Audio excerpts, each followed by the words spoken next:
I like the taste on that. Yeah, seriously though. I think that the longer the cure period, we're gonna benefit from. But let's start out with taste. So we want to learn what controls, what are the factors, and how we can really influence it. And the main thing in that is terpenes. So if we go to our terpene chart here, you can see that our Jungle Breath strain has a majority or dominant in linalool. Then we're gonna chop these up. So just comment and be like, that's just wrong. You know what I mean? Uh, the secondary in that is caryophyllene. I don't know, caryophyllene. You say it. Caryophyllene. I don't know. I don't know either, man. Hey man, I'm not an actual scientist. And then it's tertiary would be limonene. Limonene. Yeah. All right, I thought it was lean. I know how to say that. I know how to say a few, but that long one. Terpenoline, I know that one. That's its fourth. That's its quad. That's the Jungle Breath though. So what we were thinking, we're gonna add in companion plants to influence the taste and try to influence and build up the terpene development in the trichomes. Yeah, just by adding in those, just by adding in plants that match the terpene profiles. So by throwing in the lavender, you can see the lavender there under the Jungle Breath. Those share the same terpene profile in the linalool. So having that one as the main terpene, it's like, yo, we could have some lavender. It's already going to taste like lavender when you smoke the bud. Having some lavender in there, in your garden, it's just going to boost that shit tenfold, honestly. And one thing with lavender, and we're going to use mint to do that as well with the other two. Just with Durban. Sorry, just with Durban. We're gonna keep those potted in separate pots because mint gets viney. Yeah. And will spread, so you don't want that to happen at the base and get all up on the weed, or you'll have a really minty bud. So the way to do that is just you have your bed here, and then just a pot of lavender or mint. That way, when the mint comes over, you just trim it back. Right. And you're good. And the aromas off of those will be strong enough. Those are the strongest aromas out of these plants. And those ones will be strong enough. Your plants will take them in, and they'll also, because they already have those. So once they sense it, they're attracted to those. They'll just latch on and grab them. We also have heard a couple of theories, and we want to test as well as like, if you don't flush. Now, I heard this on First Smoke of the Day. So if you don't flush, what they were saying was the cigar and tobacco companies have been doing this for years. Is not flushing is what brings you white ash. And the reason that is because what's turning the ash white isn't the fact that the bud is good. It's the fact that it still has nutrients and elements that make it appear white. Right.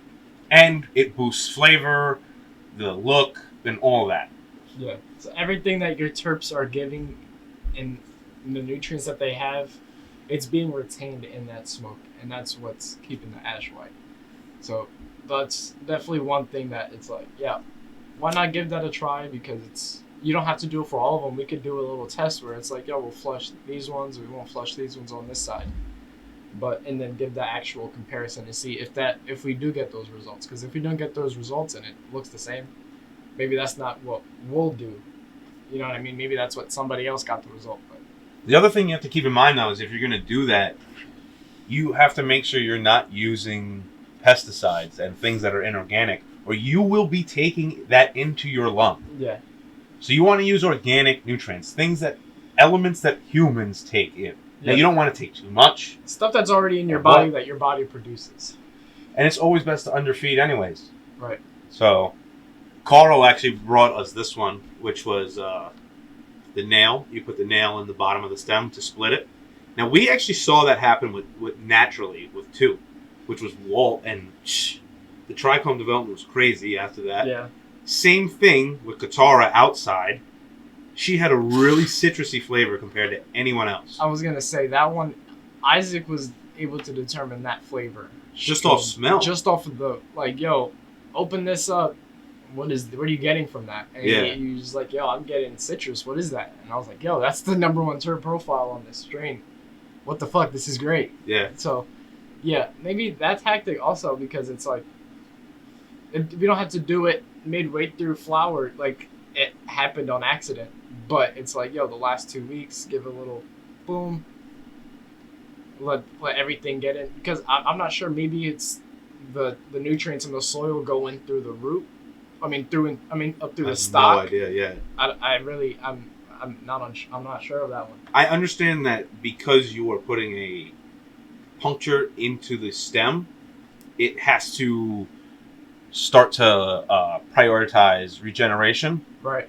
But then somehow that leads to trichome development increase, which is actually a third point I wanted to make before I get to my second theory here, which is we need to increase trichome production, because if you have that, you just have more flavor. Yeah. Obviously more THC, hold a little more cannabinoids, all that, and oils, but that's what holds terpenes at the end of the day, are trichomes. That's where they exist. When you see the trichomes pop up, you know, oh shit, my terpenes, my profile is coming through. Yeah. And that's when you start to see the smell and the flavors and shit. Yeah, agreed. So one thing that we definitely need to aim is to increase our trichome development all over. And a way to do that, I saw, was turning your lights off for 24 to 48 hours before you harvest. And this was obscure to me. It's like you're letting them sleep for 2 days or a day or two. I'm really not sure. The another one I saw was dropping your temperature at night. Yeah, that's the same as adding ice to the base. Right. Yeah. Yeah. We should definitely do that, because we saw results of a lot more color when it was colder in the year.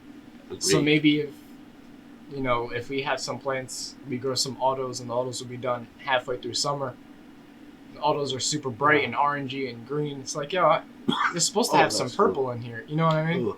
It's supposed to get some purples in this profile. We could throw a little bit of ice in the end of the summer, since the regular photos will be ready in the cold time. So I don't know. Maybe the turning off the light, they're not working. They're just resting. I don't know. I have no idea. I'm gonna have to look into that one. I only saw it as like a blurb of the article, and I didn't have time before this to really dive into it because I was reading it last night. But I don't know. I was like, damn, this is something interesting. Interesting. Like we said, always, if you know anything about these topics, you're probably in your experience, like, just let us know. Yeah. You know? We are trying to learn the game. Seriously, we don't know it. We know we don't know everything. Exactly. Yeah. We're willing to take more perspective in, but everything to us is a grain of salt. So, but we're also willing to try and fail. That's the thing, because it's like you could tell us how to do something, and it might not work for us because every grow space is different. You know what I mean? Every water source is different. Okay. All the nutrients, they say the same, but when you dilute them, they come out with different results.